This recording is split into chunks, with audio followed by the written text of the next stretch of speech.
Ronins. My name is Joe. My name is Jalen. And we are a podcast about geek culture. We talk about everything nerdy that interests us and maybe some stuff that even interests you. Please leave a comment, like, and subscribe. So let's get into it. Today's topics. Comics in general is what we're going to be talking about. Invincible. East of West. The Boys. We're going to be doing a comparison between the show and the book. We already know lots of people have done it. Don't get on our backs. Fallout 76. And then Predator Hunting Grounds. So let's go ahead and jump into the first topic of the day, which is just mainly what comics that I've been reading and Jalen's been reading here and there. Right now, I'm going through Invincible, which actually ended, I think, about 2 or 3 years ago, so it's fairly recently ended, so I'm not too far behind.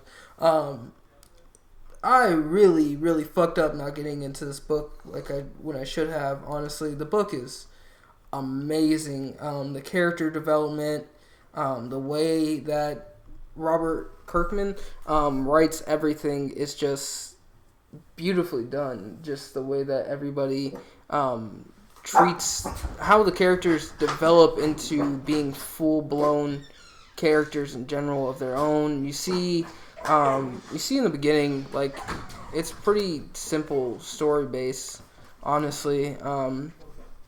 Kid growing up, suburban household, doesn't realize anything's wrong with him or anything like that until one day he learns he could fly out of nowhere and do other things like have super strength and things like that.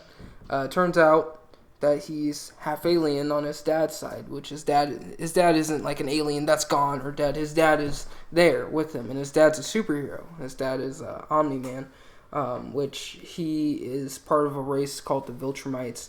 And the thing is I don't want to get too deep into it just because it's such a really good story. I want to give people like a really good chance to hop into it. But the interesting thing about the story is just the way that you see the relationship between the main character, Mark, and his dad and his mom as they're just simply going through life every day, just living one day at a time, you know. But then the story itself just keeps getting better and better because you see Mark turn into the superhero Invincible, which is a really on the nose name because he's nigh indestructible almost. But the thing is that you also see Mark learn all these different things about becoming a hero.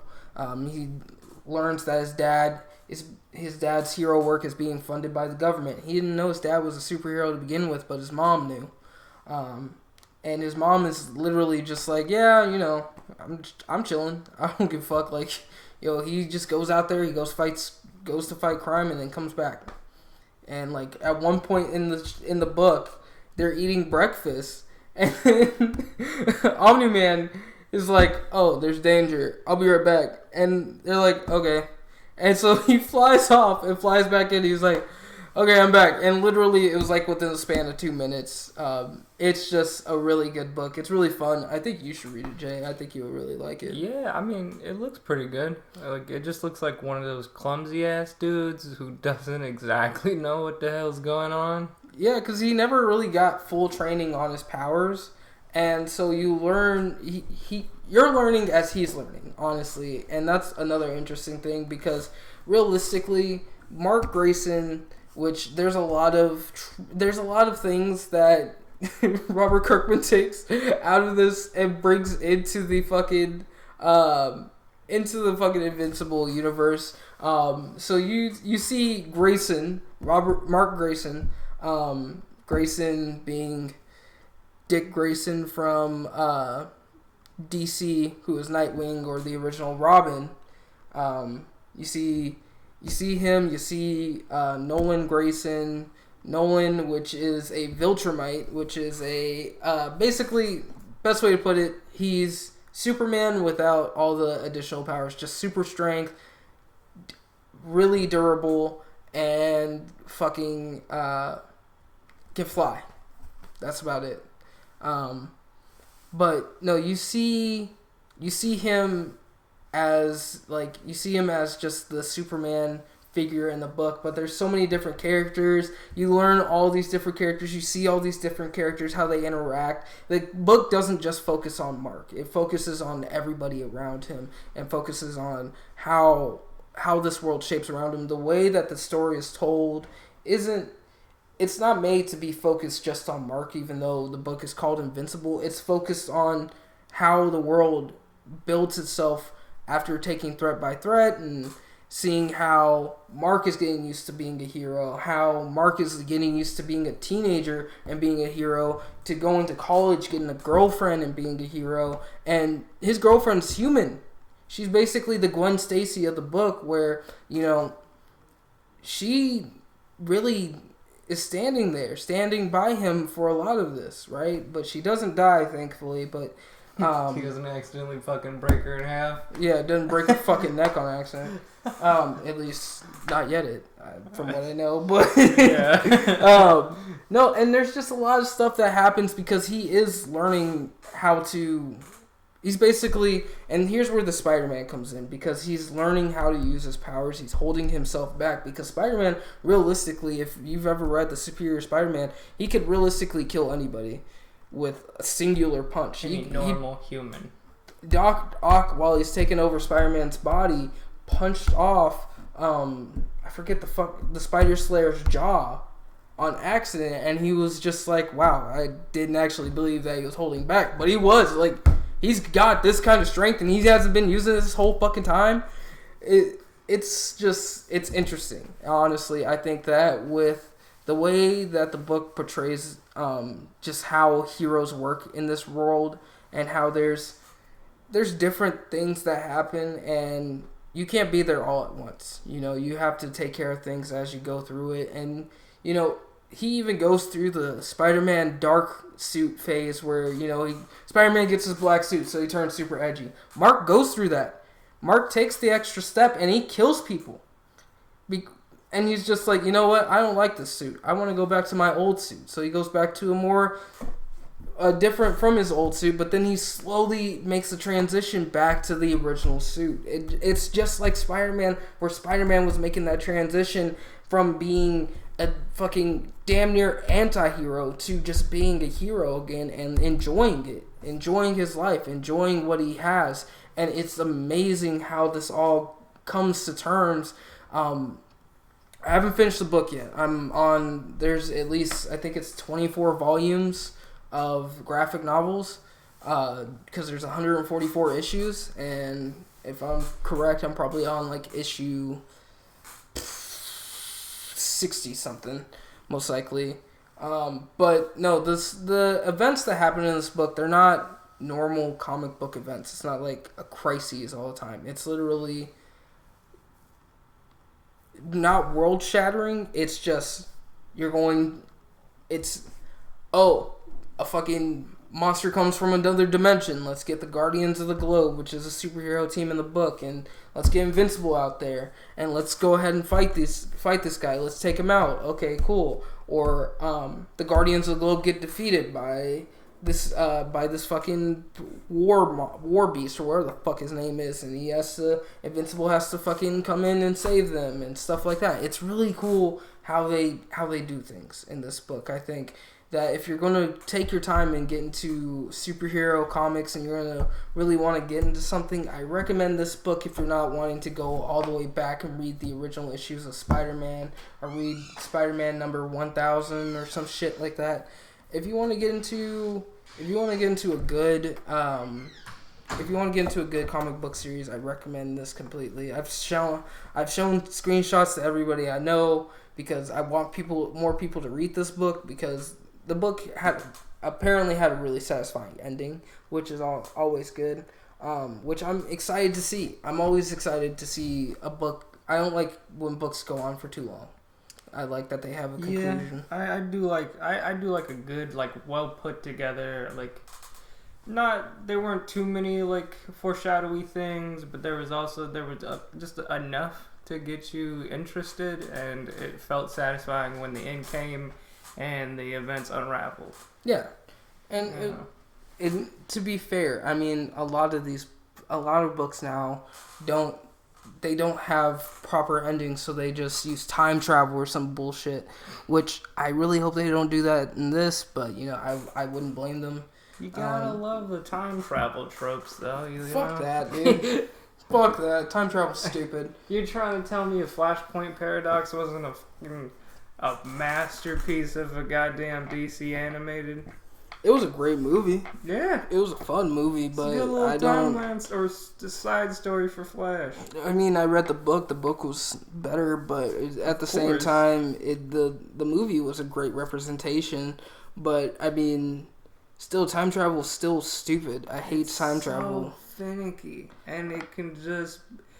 You can either fucking time loop yourself or just time loop the entire universe. Fuck it, drag one more person in there, you know? And that's why I have a hate-love relationship with the Flash, is because I love the Flash for what he does and how cool his powers but he are. Can legit retcon everything. Yeah, exactly. He's literally DC's retcon. Hey, bro. And, like, DC has a retcon in the fucking Young Animal universe when the Doom Patrol fought them, but still Flash is like, nah, I'm like the main universe retcon. Fuck you, bitch. No. Get the fuck out of here, dude.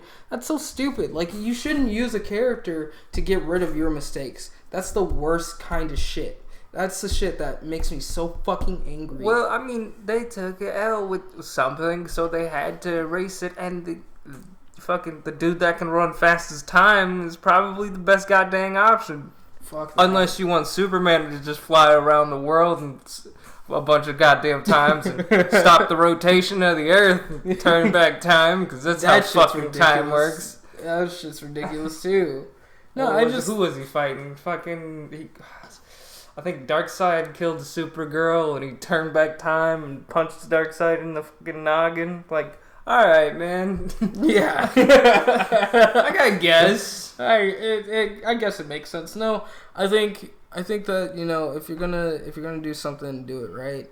You know, make a proper solution. Don't use time travel every time. Time travel is okay every once in a while. They use time travel and then they figure out that they shouldn't have used fucking time travel. That's my bad.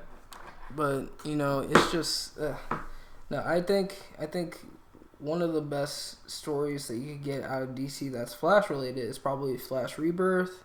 You know, you can read even the new stuff. Flash's latest during Flash Rebirth or DC, the latest Godspeed DC arc. Rebirth shit. The Godspeed arc is really good. That was part of New 52. That was really good. You know, a lot of people, no, I wouldn't say a lot of people, but some people shit on New 52. It's pretty good. They got some good stories coming out of that. I would never shit on New 52. I would say it was misguided, but it was not bad in any degree, in my opinion. You know, people's opinions vary depending on how long they've been reading comics. I've been reading comics for the last 10 years, maybe. So I mean, I have some fucking... You read enough of like Golden Age comics, and you start to feel like that's the only way that these heroes can be presented. Yeah, I mean, even if you look at like Silver Age, where, you know, X-Men for the Silver Age, which was fucking the 1980s, X-Men that's where the best X-Men stories are at for a lot of the X-Men. But I don't want to go back and do that. Fuck that. No, that's to be honest, that's a lot of shit that you're gonna have to fucking trek through when you can just pop on to fucking all new X-Men, all new X-Force. You can get a lot of shit just from those and just move from there. There's a lot of X-Men lore, but, you know, I'm never gonna speak on the X-Men poorly because I'm not equipped for that. I don't study the X-Men like that. You know, I mainly study like Batman. I could speak on Batman every day because I've read a lot of Batman stories from the 80s, which are some of the most compelling stories there are. He's the only DC superhero that fucking matters. Nah, you know, he's got amazing plot armor, but shit's invincible. The man's legit an anime character. Come on. Main character syndrome out the ass. But even when it's not his book. You know, I love how, you know, when DC Rebirth started and Tom King took over Batman, that's when Batman came back to being fucking amazing. Other than Scott, I'm gonna say that Batman doesn't have bad stories unless it's somebody who doesn't know what Batman is. Scott Snyder's Batman run, amazing. Fucking amazing. Oh my god. You'll never tell me it's not. Tom King's Batman run, amazing. Just beautiful. I Am Gotham, where Batman, just in the beginning of the fucking arc, where Batman is sitting there on top of a plane and he's trying to lift the plane up by using basically a fucking rope to fix the trajectory of the plane so that way it doesn't crash and hurt anybody. And he's just like, this is it. This is most likely going to be it.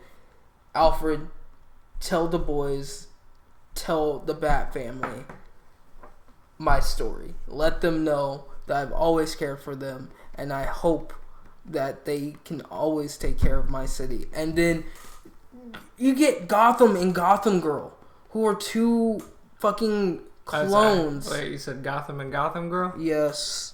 They're basically the perfect Bizarro clones. But if they use their powers too much, they age and die. I'm just saying, the name choice probably a bit on the nose. Listen, Tom King does what he does, okay? And Tom King does it well, motherfucker. Don't I'm not hating. Don't show my man, bro.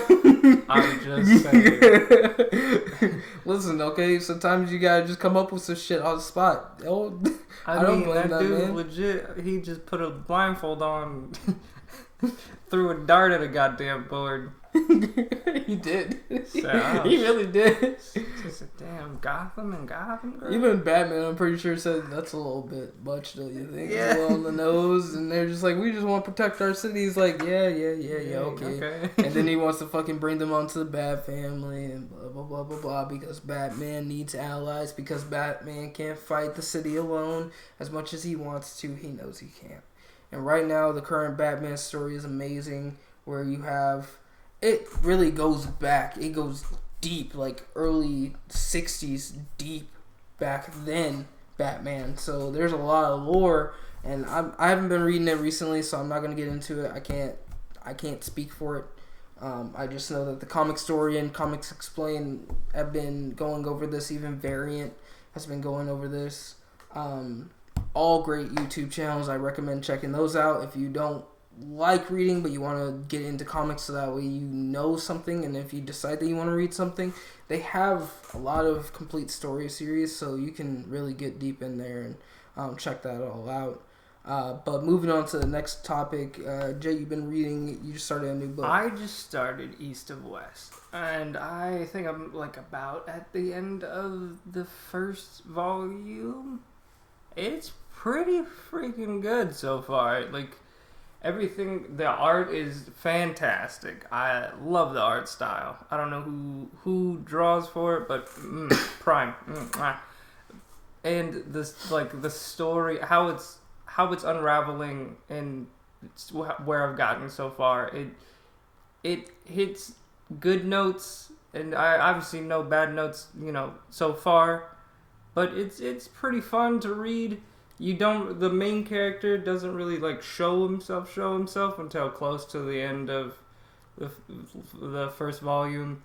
It's pretty fun how he shows up and shows himself. He's a real cocky bastard, doesn't give a shit about you or what the fuck you was doing before he walked in the room. But I goddamn assure you that everybody who was behind him is goddamn it dead.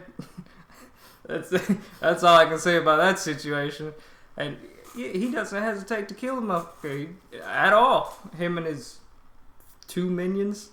What's the book about? The book is about... I don't want to get too much into like because it's kind of like they kind of do like not an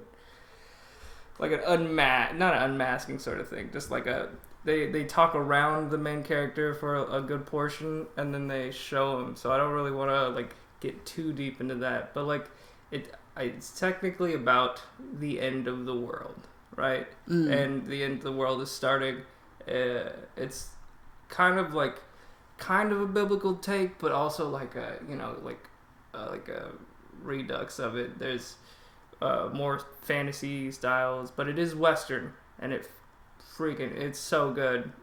I haven't really gotten too far into it, so I can't go deep into this topic right now, but I like it so far, yeah. Yeah, I've heard good things about it. I just haven't taken the time to get into it because I'm really just in my superhero vibe right now. Mm-hmm. I've been moving between a bunch of different books trying to find the perfect book. And so, like, as soon as I finish The Boys, which we'll be talking about in a minute, I immediately wanted to go read something a little bit more underground and something that's not very recognized. So I read The Death-Defying Devil, which is basically the original Daredevil before Marvel took over Daredevil. And then I also read Witchblade, the first volume of it, which is... Wait, like the anime Witchblade? It was a comic book by Image first. Well, okay, but I'm asking if they're the same.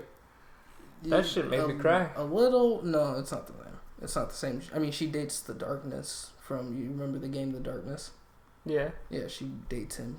Wait, you mean the dude with the, like... Jackie Estacado? Yeah, the shittiest fucking... Yeah! Okay. Yeah, it's a whole thing. But not to get too off topic, I've just been... He literally texted me because I was texting him about the books that I've been reading. And he was like, yeah, I want to get into Jonah Hex. Yeah, I want to... Because... I think his powers are pretty dang cool. Talks to the dead, solves mysteries, has a gun, does fucking, Midwest shit. And also some time travel and also some dimension hopping. But, who gives a shit? He's a cowboy. I wanted to get into it. But a lot of his stories are very, very lame. Yeah. I'm sorry. Yeah. I tried. Yeah. But a lot of his stories aren't. I guess he is like more of a side character of DC. But like there was a '90s '90s comic where, because in the '90s they were really trying to get as much as they could out, so they brought back Jonah Hex. I think it's just called Hex. But if you want to get into that, I just remembered that as we were talking. Sorry to interrupt you. No, you're good. It's called Hex, and if you want to get into that I haven't seen any reviews on it. I'm not gonna say it's good. I'm just gonna say it's '90s. In the '90s comics, they either are pretty good or they're pretty shit. So take your pick. But no, because I wanted to get into East of West, but I didn't want to get into it right away. So I was like, I'll just recommend that to him, see what he thinks, because he wants to get into the more Western style books. And it looks like you're liking it so far. Yeah, I'm really in love with the art style, as I said earlier. Like, it's really good.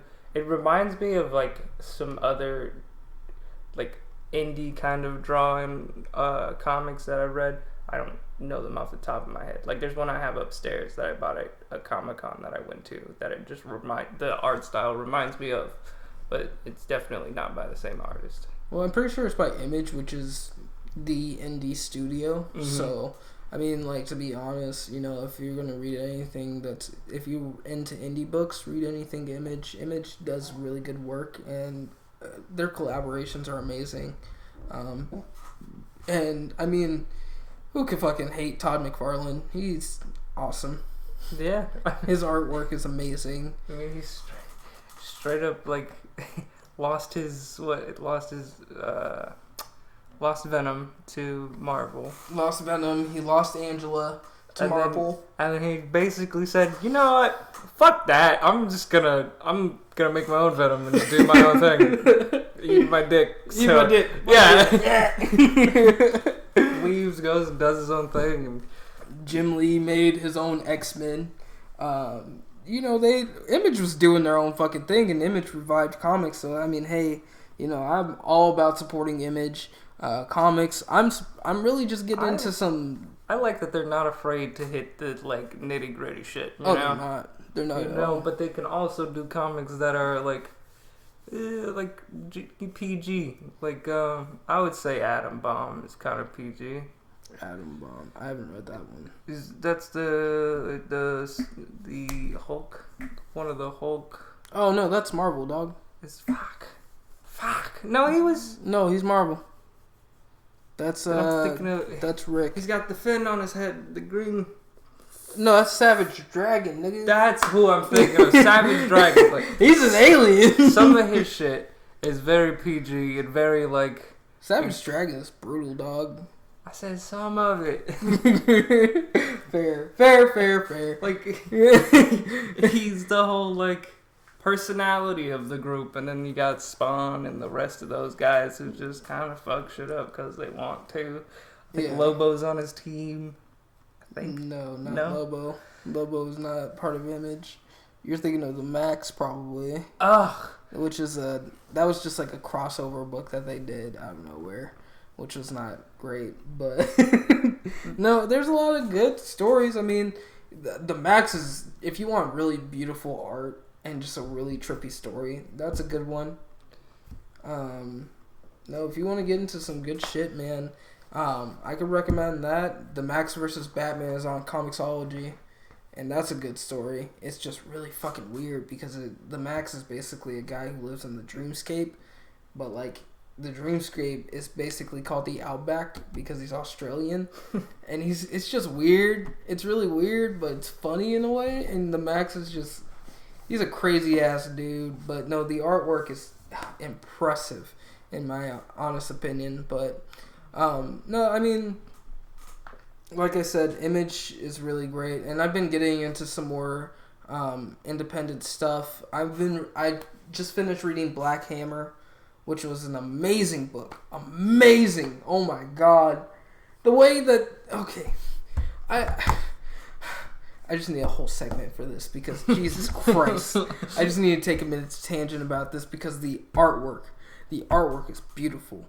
The fucking way that Jeff Lemire takes these characters, the way he tells stories. If you've ever read a book by Jeff Lemire, god damn it, read Black Hammer, because I swear to God, this shit is just, it's beautiful. The characters, the way that they develop, you see all these different characters deal with their own personal struggles, which a lot of people can relate to in a way. I mean, you see one character, she's basically Shazam. She has to say the word Mafraz, and then she turns into a child version of herself. But where they're currently at right now, they're stuck in like a whole thing. I don't want to get into it. They're just stuck at a farm, okay? Every time she says it, she can't change back. And it's really sad, because she just wants to go back to being herself. She doesn't want to be stuck in that body anymore. She wants to be a woman again. She's 90 years old, stuck in the child's body, you know?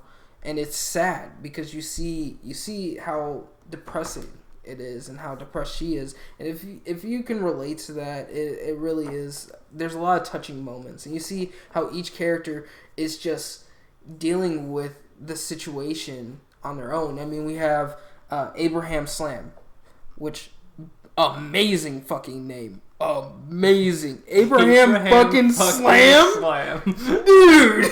Are you fucking kidding me? That's the most American name I've ever heard. Oh my god, man. He is just tight. Like, he doesn't have powers. That's what I love about him. He doesn't have powers. He grew up in the 50s.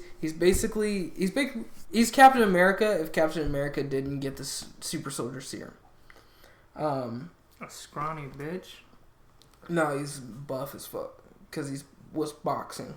Uh-huh. So he's Wildcat and Captain America put together. If you know who Wildcat is, he's the guy who trained Black Canary and Kung Fu and shit.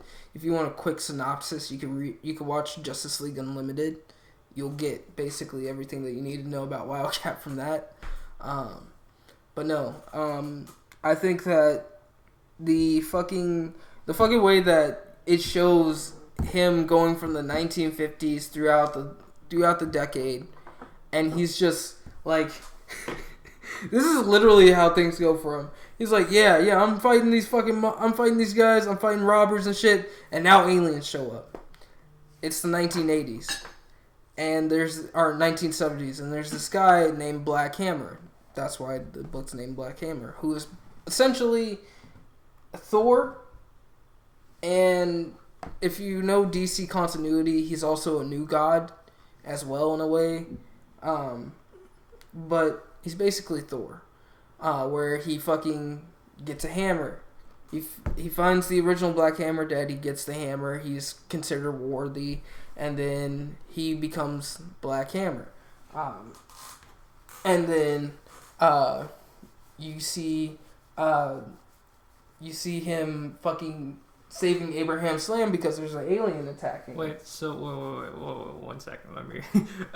Wait, so he's basically Green Lantern with a hammer, just no imagination powers. No, not Green Lantern. He's a new god. New gods are like Mr. Miracle, Darkseid. No, I'm saying he came about the same way Green Lantern did. Oh, yeah. He kind of stumbled upon a dead body, and there was like a magic artifact that said, "Yeah, I choose you, bruh." I choose you. And it was just like, fuck. Like when he found the original Black Hammer, people know who Black Hammer is. He's the best hero there is, apparently. So he's just like, oh, I'm Black Hammer, yeah. And then they get there. He saves Abraham Slam, and Abraham's like, thanks, Black Hammer. You know, I had that. And Black Hammer's like, you know, you're getting too old for this. Maybe you should retire. And he was like, then screw you, dick. And so I'll show you who needs to retire. So then you see all these different stages of the characters. You see the Martian Warmonger, or Martian Barbalian. That's what they call him. The Martian No, it's just Barbalian. Okay, I was like, But you see him dealing with his internal struggle because he's gay, and on his home planet, he's hated for being gay, and he was sent to Earth. And he was sent to Earth in the early 50s. Oh, that's the wrong place to send him. Exactly. And then he stumbles upon a cop that dies. He basically gets the fucking Martian Manhunter treatment, right? And it's hilarious because he stumbles upon or it's not funny, but he stumbles upon a cop that dies, which is sad. And then you see him learning the language. So you see these guys, these fucking criminals talking. He's like, yeah, we got scram. You done smoked the cop. And then you see him learning the language. So he's just sitting there. Oh, you done smoked the cop. Gotta get rid of the body. gotta move. Can't get caught. And then he fucking catches the criminals and he beats the shit out of them. And then he fucking turns into the cop. He takes over the cop's life. And then you just see how he progresses through his story, and each character's backstory is nothing short of amazing. You see, I don't want to get too deep into it because those are some of my favorite moments in the book. You know, those are some of my favorite characters. You know, but you see the allegory for Adam Strange, which is an old, really old superhero for DC, but he's still, right now, he just got his own DC Black Label book, and that book is fucking amazing. I can't wait for the next issue to come out. Wasn't he brought up as a cameo in one of the He's brought up all the time. Movies? No, that's Doctor Strange. Yeah, there's a lot of Stranges out there. Yo, Aiden, you're breathing into the mic, doggy. Come on, bro. But no, I think the fucking way that the book structures itself is so perfectly. But I don't want to get crazy into it because I also read Hellboy, which was okay. It was a lot of fucking text. I got exhausted after reading that. But Mike Mignola's artwork and the way the character looks and just how he does everything is really cool. I think if you like Cthulhuism and things like that, that's a good book to get into. But that's for another time. I don't want to talk about that now. I want to talk about The Boys. Because The Boys.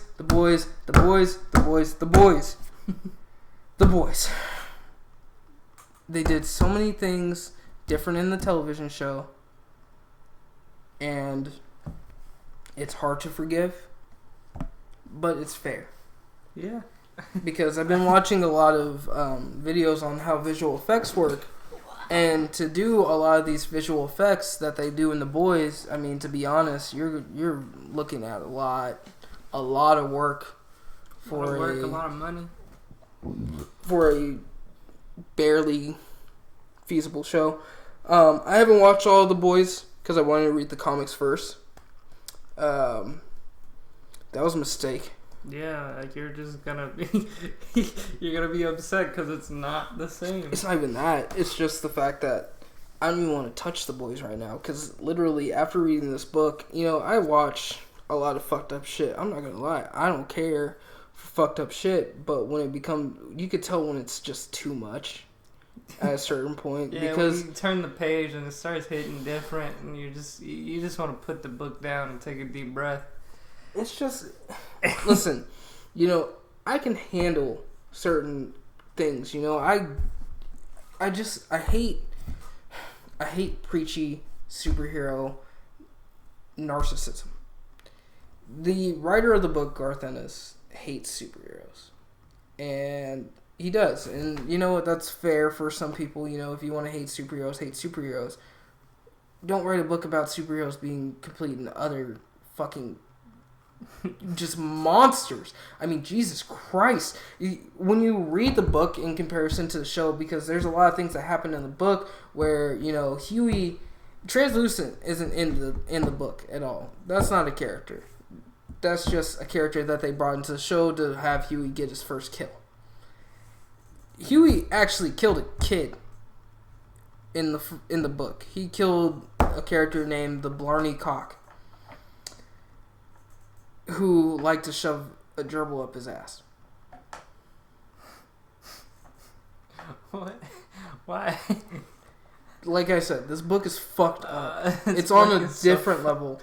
Because there's a lot of things that are fucked up because the heroes, they're just the heroes parts of society, bro. They're worse. They rape and they kill and they just do what they want because they can, and nobody can stop them. The only thing that stops them is that they won't get any money, and they have contracts and things like that, and they have to, like in the show, they do a great job of showing, you gotta do this, that, and this corporate aspect of it's more focused on the corporate aspect, which is cool. That's cool. But what I want to see more out of the show is some more of the source material from the book. I want to see Herogasm turn into Herogasm. Herogasm is literally for lack of a better word, an orgy for superheroes, which is fucking weird. Okay, you see a lot of things that happen. Were you in the show when you first see Huey walk in with Billy and you see him walk into the fucking building with all the heroes and they're all doing all this shit, having sex, whatever? That's nothing compared to Herogasm. Or even some of the later parts of the book where you see a lot of these fucked up situations. You see a lot of these fucked up moments where it's just... If they put even half of the shit from the comics that they took out into the show, that show would not have been as successful as it was. It just wouldn't have. It would have gotten destroyed by an audience. Fair. Very fair. But, if you're going to... The thing is that one of the things that I like about the book is that they took a real life person, Simon Pegg. He was supposed to be... Because they were planning on doing a show well before this. When the book first came out. They planned on doing a show alongside of the book, right? And they wanted Simon Pegg to be in the show, to be Huey. Mm-hmm. Simon Pegg is too old to be Huey now. It just would be weird. But no, they do a great job of showing some of the cultural inflections. Garth Ennis does a great job at writing books. His writing is amazing. His run on Punisher is amazing. But this is pure virile hate towards anything superhero related, because extreme amounts of hatred. I mean, if you read the book, I'm going to tell you now, prepare for things like pedophilia, rape, a lot of death, meaningless death, things like that, which the boys addresses, things that, a lot of people in the comic book community, gave the comic book industry a lot of flack for, a bunch of sidekicks and shit like that. There's a lot that happens that really should not happen in this book, But, you know, it is what it is. And I honestly, it's hard for me to compare the show just because I haven't taken the time to really sit down and watch it. But the thing is that the way that they changed some of the characters kind of bothers me. Like, the Deep is a black man. And that's it. Okay? You could have got anybody to play the Deep. Anybody. Also, the scene with fucking Starlight in the beginning that we all know, where the Deep, you know, forced her to do that. He was not in on that. He had nothing to do with that. He was not there. It was fucking the dude in all black, Homelander, and A-Train. That was it. And they ran A-Train on her mouth. That's so fucked up. I'm sorry. It's terrible. It's terrible. It's not a time for a joke. But no, I think that if you're gonna get into this book and you're sensitive to these things, oh yeah, don't open the book. just know this. Don't pick it up. Know that if you're gonna get into this book and you're sensitive to these things, know that this was purely made to show a lot of the flaws in the comic book industry with a lot of the way that they do things, where you could recycle sidekick after sidekick after sidekick after sidekick after sidekick and nobody will care in the midst of it. Well, and they're like, traditional heroes don't have true aspects of humanity. Like they're the uncorruptible, the unbreakable. I get it. They're supposed to be pinnacle of human society. They're the perfect humans. Yeah, but like, I mean, Wonder Woman, she's killed dude. She's killed people plenty. Well, she's a war goddess, so it like doesn't that makes sense. But like, if you gave a random human on this planet super speed with the capabilities of the Flash, you know how much dumb illegal shit they would do just in the first week alone? Yeah. Like, come on. Yeah, I mean, like, look at it like this. You know, the scene with A-Train in the beginning that everybody saw in the commercial, that's not how that went down in the book. A-Train was literally fighting a villain, apparently, and fucking slammed him into the wall, but caught Huey's girlfriend behind the villain. She was sandwiched between the villain and A-Train. I mean, the villain and the wall. Just splat. It was terrible. But I'm gonna cut it there, just because The Boys makes me angry at a certain point, because I love superheroes and I hate that. How dare you disrespect my... I just hate that they did it like that, and I hate that they did all these heroes like that. It's just fucking... It's just negativity at its finest, which, hey, I get it. If you don't like it, you don't like it, but don't just go in there and shit on all these traditional things, all these great things. It's just not fair. You know, recently I've been reading a book, Mr. Miracle, which is a great book because it shows Mr. Miracle's struggle in life and depression, but also it's really just a mind fuck of a book. It hurts my brain at times, but it's really good. It's 12 issues. I'm not going to talk about it now. I'll talk about it on the next episode, maybe. But moving forward, just to kind of round things off to our final topics of the day, we're going to talk about Fallout 76. You want to start this one? I mean, so we pick up Fallout 76 because of the Wastelanders DLC. Everybody knows that they needed to fix a few things with this DLC. Did they fix those things? Fuck no, man. It's Bethesda. It just works, okay?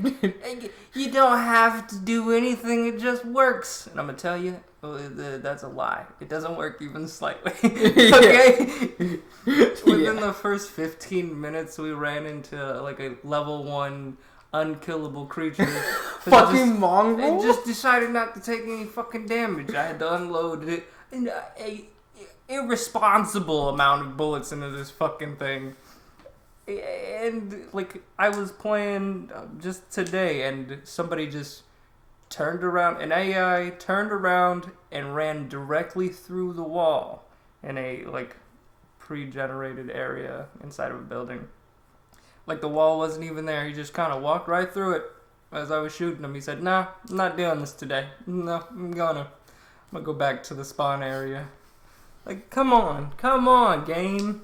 It's a fun game. I just, honestly, just some of the shit. Some of the shit that happens, man. It's so goofy. It's fucking the AI works about 25% of the time. It's good if you like Fallout because it's Fallout, and that's it. I mean, it's like saying Supreme is amazing, but it's just because it's got that logo on it, man.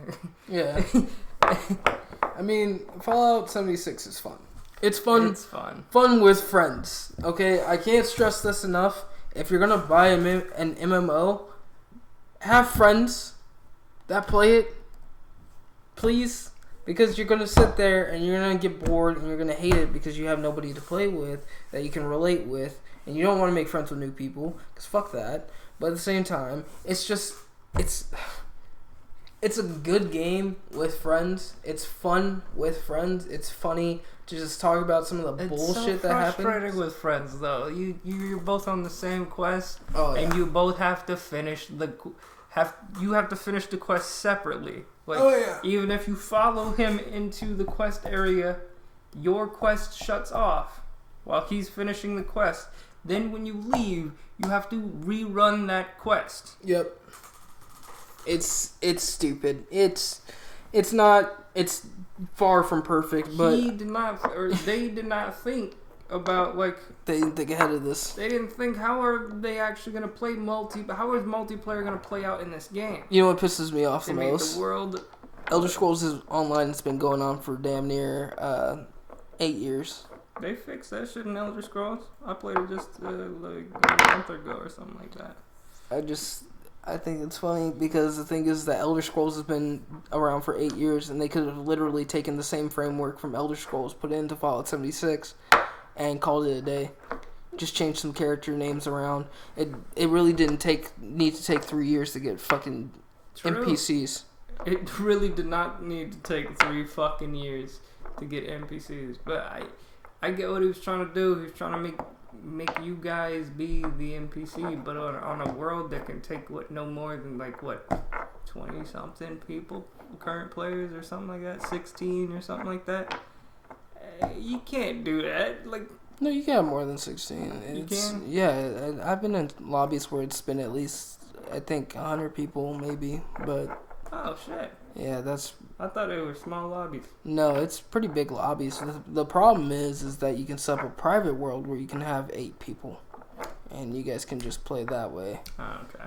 But you have to have Fallout first to do that, which I'm not paying a monthly subscription for shit. For a goddamn for a private server. You got me fucked up, kid. Yeah, I mean, to be honest, insert fucking Todd Howard showing up on stage where guy yells, "Yeah!" Oh, just because Todd Howard came up and farted. Like, listen, I'm just gonna say it now.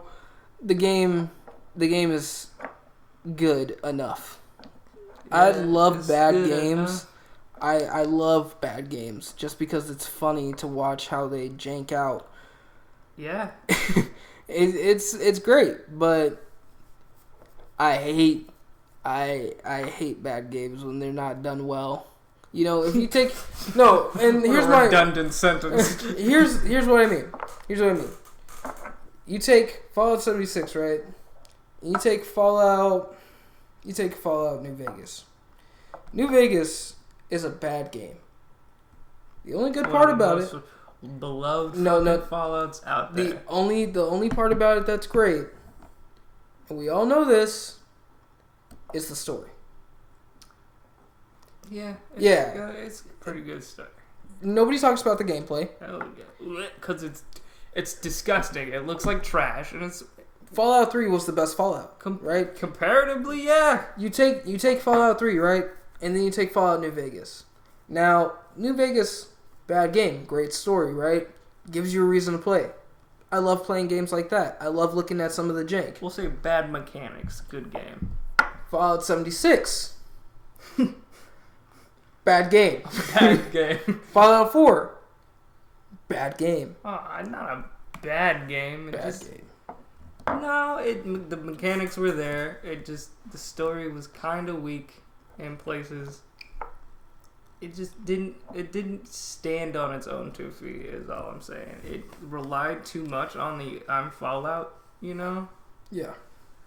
that it didn't really, it wasn't able to pull itself apart from the brand Fallout, you know what I'm saying? Yeah. It was just the wasteland, bunch of fucking raiders, bunch of fucking enemies to fight, you get companions. What fucking do? You can build a goddamn fucking community. Yeah. Who gives a shit? Honestly, I don't care for the community building aspect of that game because it's just poorly done and it's not on a grid system, which makes building a goddamn nightmare. Yeah, it's annoying. Goddamn nightmare. Or if it is on a grid system, the grid doesn't match up with the pre-generated items. Yeah. It's a fucking nightmare. Yeah. I mean, or even take No Man's Sky. No Man's Sky. Bad game. Bad game. Fun mechanics. Great base building. Oh yeah. Interesting combat. Bad game. Texture pop-ins, all this shit should already be done, but it's not because they push the game so hard that it can't do it all, which is fine. Well, it had a major flop. They can't just pay these people nothing to come up with these fucking things. Man, pay these people my nuts, okay? Fuck that. They just bad game, fun mechanics. Good I'm just saying, it's all about where you go and not overshooting your budget and not overshooting your concept. Now, speaking of bad games, Speaking of fucking bad games, Predator Hunting Grounds. This new Predator game, it seems like this company has looked at the current genre of 90s film games? Was this a 90s Just movie? nostalgia 80s? trips, Yeah, licensed nostalgia games. trip fucking bullshit games that didn't have a lot of thought but had a lot of fucking press behind them, you know what I'm saying? Mm-hmm. They jumped on this fucking bandwagon of just picking a fucking character and giving them, or picking a villain super fucking murderer character and pitting 4 people against him, I don't necessarily love the game. Don't hate it too much, But what I will say is they really released it at the wrong time for the way the shit works, Yeah. Because you gotta level up to unlock all the shit. And let's say somebody couldn't get it on the day of release. They gotta get it next week. They are automatically fucked. Yeah. Automatically fucked. Because by the time they get it, they're gonna have a Predator that is close to full level or is full level, and they're just going to get annihilated. And they're gonna go, this game is not fucking fun. Because Predator is broken, blah, blah, blah, blah, blah. When really all it is, they don't have enough playtime. I know that they couldn't plan around this whole sort of situation. But in any situation, even if it wasn't the dire situation that the world is in right now, it would be the same. Like, the people who had to wait a week would still be at the same disadvantage. Sure, it wouldn't be as vital to wait a week or whatever, but maybe you don't want to shell out $65 for a goddamn Predator game. Yeah? Yeah, fair. I don't. Yeah, I for damn sure do not want. No. Especially the way it is right now. I mean, as you said earlier, scenery is on point. I like all that. It has this sort of aesthetic kind of look to it, but mechanics are sloppy. It's janky shit. moving the gun around. It feels heavy, but also too loose. It feels like when you aim, the shit just keeps going. When you stop a little bit, I may just not be used to the mechanics of the game. That might be on me. That totally. sounds like input lag, dog. It's so motion blur out the goddamn wazoo. They don't have the option to turn it off in the settings? Well, if they do, I didn't look for it. If